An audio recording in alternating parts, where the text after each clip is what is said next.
This is my 2013 F-150 Boss Edition.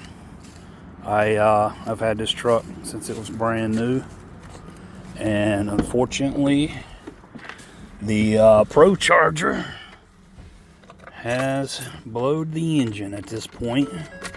We were running about 12 pounds of boost, and